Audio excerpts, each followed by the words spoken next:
Welcome to On the Record with Spike, where we give you a taste of Arizona's homegrown talents with a live show and an interview with the men and women behind the music. This week, a rock and roll band known for their outrageous performances and mind-melting guitar solos. It's Three Finger Friday.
All right, let's step away so we can have a quick conversation with the band.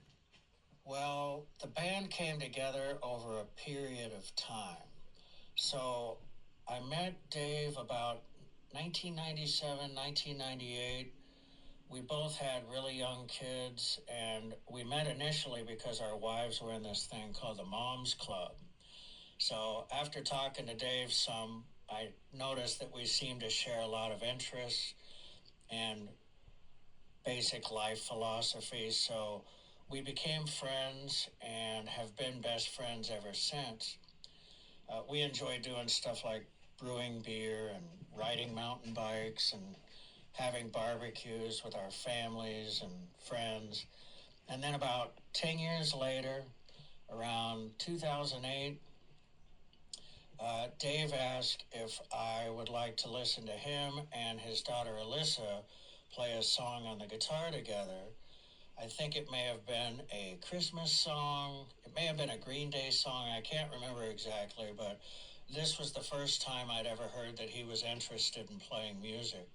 So I enjoyed listening to their performance, and I felt kind of inspired. So I let Dave know that I had played some in the past too.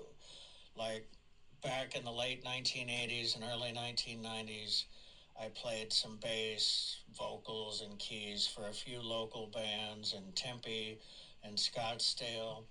We were primarily an opening act, but got to play on the same ticket with some pretty successful local acts. One of the main bands we opened for on a regular basis was the Refreshments. We used to play with them at the Electric Ballroom in Tempe. But anyway, long story short, I asked Dave if he'd like to jam sometime, and we did. Well, how did the band come together? Jason and I have been playing together for 15 plus years, mostly under the name JD Blues. Occasionally we had a drummer, but generally have been using this drum machine. This band really came together when Spike started playing with us. We'll pick up this conversation in a bit, but for now, the stage is calling.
love never ended on time.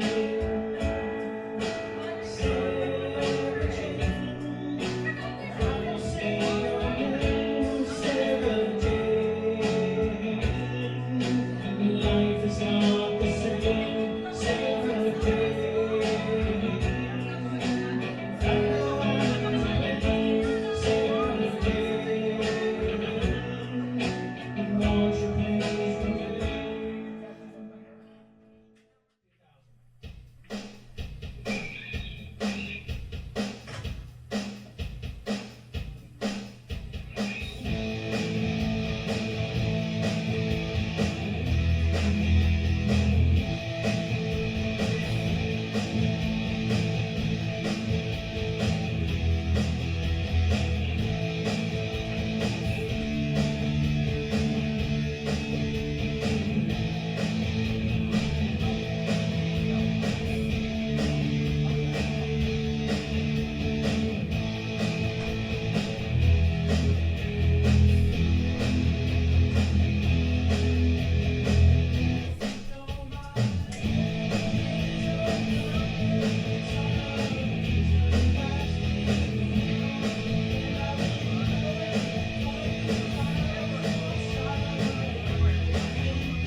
All right, now let's step backstage for a moment and talk to the band. So, when I was a kid, I used to watch Dave and my father play music all the time. I'd go over there and they'd kind of babysit me, but, they wanted to play their music, so I'd sit on the couch and I'd watch. and I was so infatuated with it. You know, I remember just wanting to be a part of it. So one year I asked for a guitar for Christmas, and sure enough, I got it. And so the next time they jammed, I came over there and I made them walk me through that 2010 blues song. You know, real easy song, just a 12-bar blues kind of thing. But I made them walk me through it, and it was just painful. You know, I hardly know anything on guitar, and I was, you know, real a pest about it. You know, I wanted to learn every note and stuff so I could play with the band, man. And they took the time, you know, no matter how annoying it was, and they taught me. And the rest is history, you know. Ever since then, I've been a part of Three Finger Friday. Can never imagine myself not being part of Three Finger Friday. As far as a particular show that really stayed with me, well, I can think of a couple of shows that really stayed with me. So the first would be our most recent show in Bullhead City. I love that show because the crowd is so appreciative and energetic. Everybody's so nice to us there when we play every year. And at this year's show, we got to have a special guest with us on stage. The guy's name is Roscoe. He's one of the most unique characters you'll ever meet. I mean, he's an old school musician who loves playing the drums and guitar, but we found out that he can play a really mean harmonica too. So we did an extended blues jam, and he jumped right up there on stage, and he just immediately fit in. He blew me away with his playing. He even did some great singing, and he would improvise lyrics about everything, like what he was doing that day and what he was going to do the next day. I've never heard anything quite like it. So his voice is really one of a kind, and that's what makes him stand out. I'll never forget it. It's so gravelly and just unforgettable. And he had the best time up there. I think he really embodies why everybody should love and play music. Everybody should get up there and do it. I just can't get enough of this guy. He's even hilarious too. So one of my favorites. The other show I'll never forget was just a really small show at a barbecue. I'd written this song recently called Make Believe. It's kind of a sad song. It's really a look in the mirror of my life at the time, but it's a good song. Anyway, I noticed that Dave's sister Lisa, who was there in the crowd, she broke into tears while she was listening to the song. So at first, I was concerned that it upset her because she was going through some very tough things at the time. And so Dave ended up asking her later if she was okay, and she said she was just crying because the song was so beautiful. So Lisa's no longer with us, but I know she'd be extremely pleased to know the impact that she had on our music, and her response about that one song really drives me to this day. And it embodies the reason that I do this. And I do this because I want to make everybody feel something, whatever that something is. I'm getting antsy. Let's listen to some more tunes.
Let's go back to the studio with the band to hear what they have to say.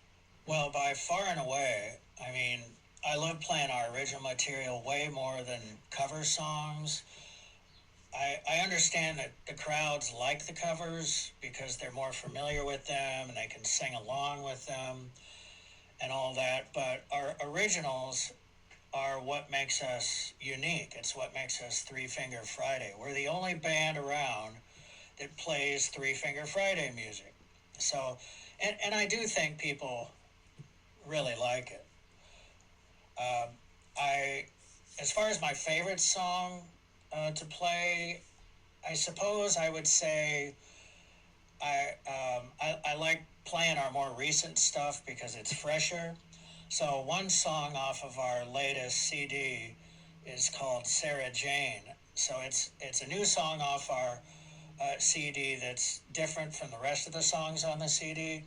It's more of a ballad, and that I think everybody who has a special person in their life can definitely relate. You just take the lyrics and you apply it to somebody in your life.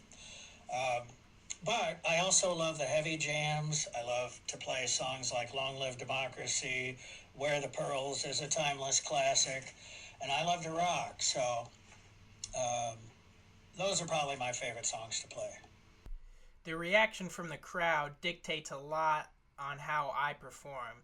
You know, usually you get about one song in, two songs in, and you can kind of measure where the crowd's going to be out for the rest of the night.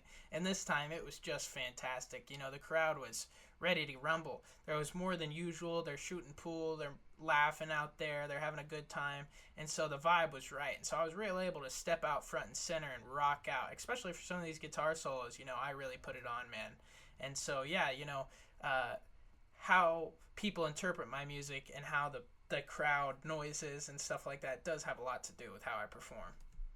We'll pick up this conversation in a bit, but for now, the stage is calling.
now let's step backstage for a moment and talk to the band.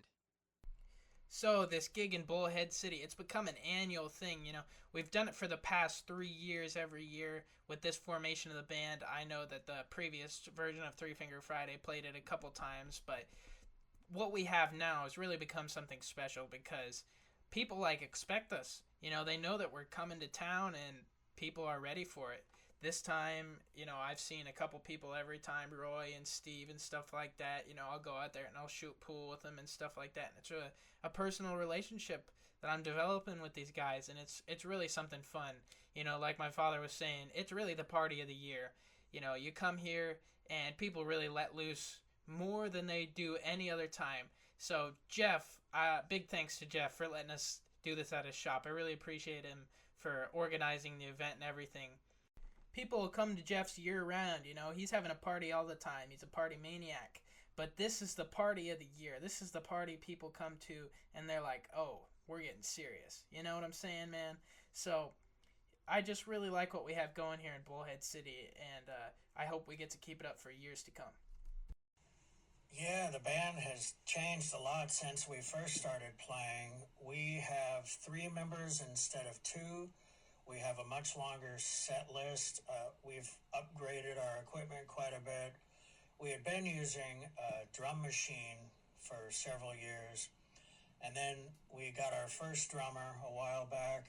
He was a very talented, really smart guy who played an electric drum kit, and that made things way easier to adjust his volume to match the other instruments.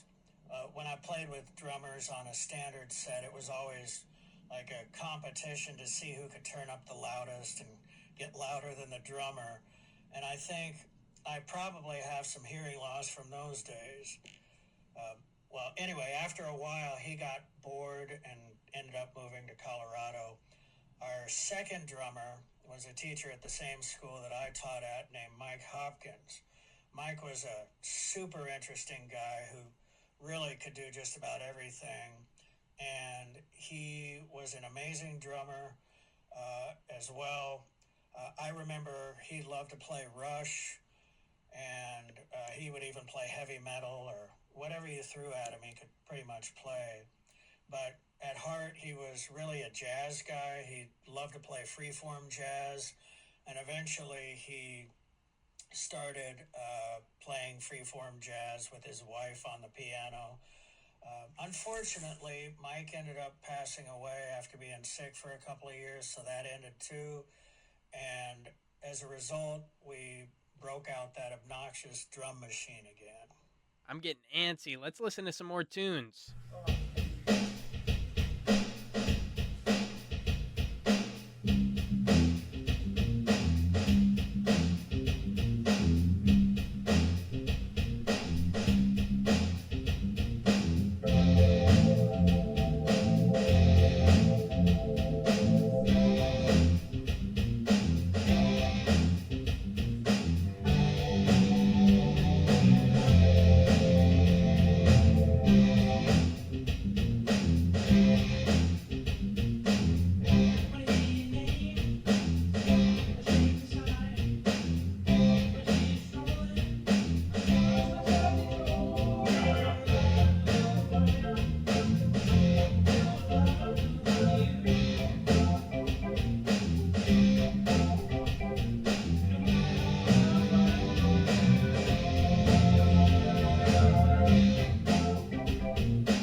All right, let's step away so we can have a quick conversation with the band.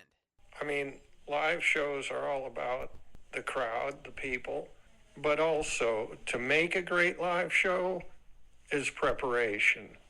And I think especially Jason has made sure that we're prepared before we go out there and do a show. So for us, it's practice, practice, practice, and more practice. And that can result in a really good show. Looking to the future, I hope we can keep our music fresh and alive, keep our skills honed, and hopefully play many more gigs in front of larger and larger audiences.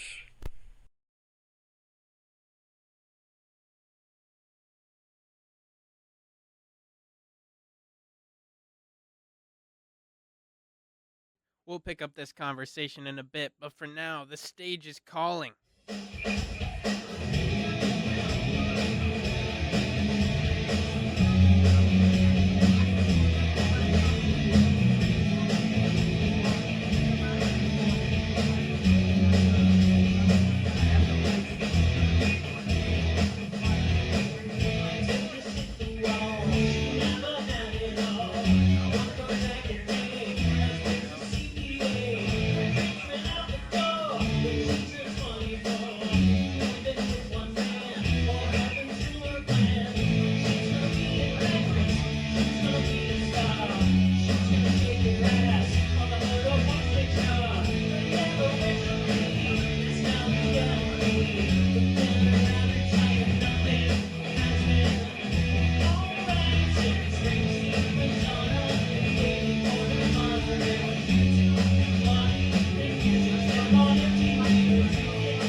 May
All right, let's step away so we can have a quick conversation with the band. So, how did we get the gig in Bullhead City? Well, Bullhead City is an annual gig that we play every year in March. We hope to maybe make it twice a year, once in March and once in October. It's really a one-of-a-kind show. Dave's brother, Jeff, owned a business there and still owns the warehouse where we set up our band and perform.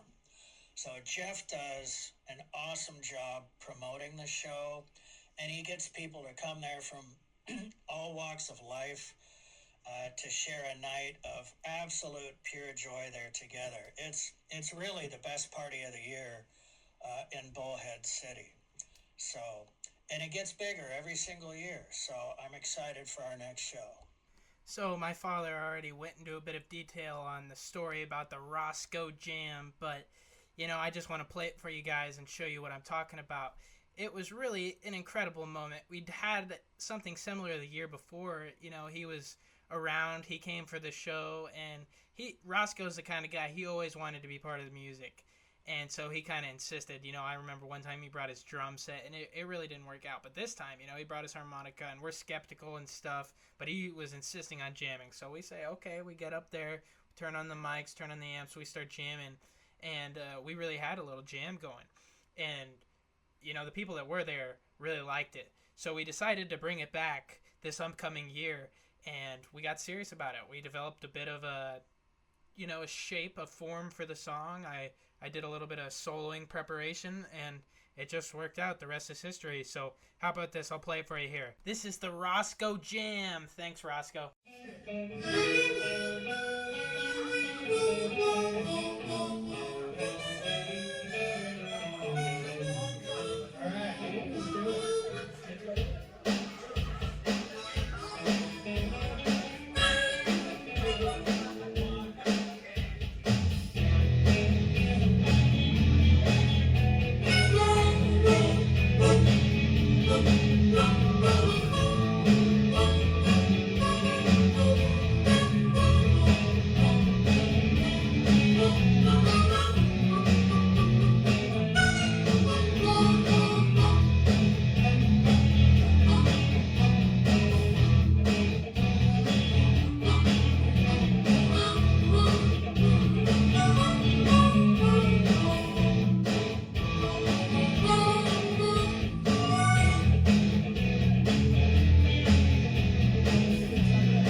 tell you what up there, everybody?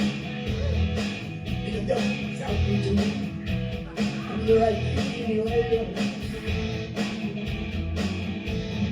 Would you make a lyrics to the song? Well, I don't know why. What you can leave me alone. All alone.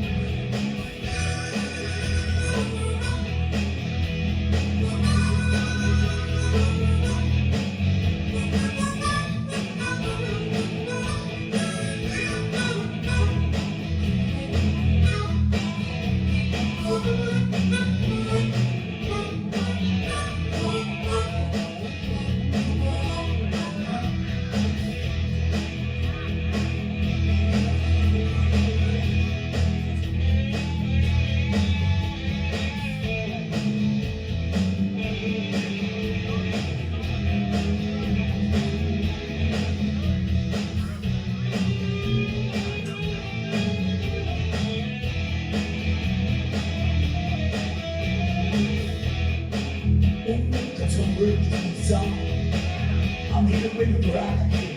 Take it down everybody for by tomorrow. After the drop, love it back to rock. See what the night is over again. Oh, yeah.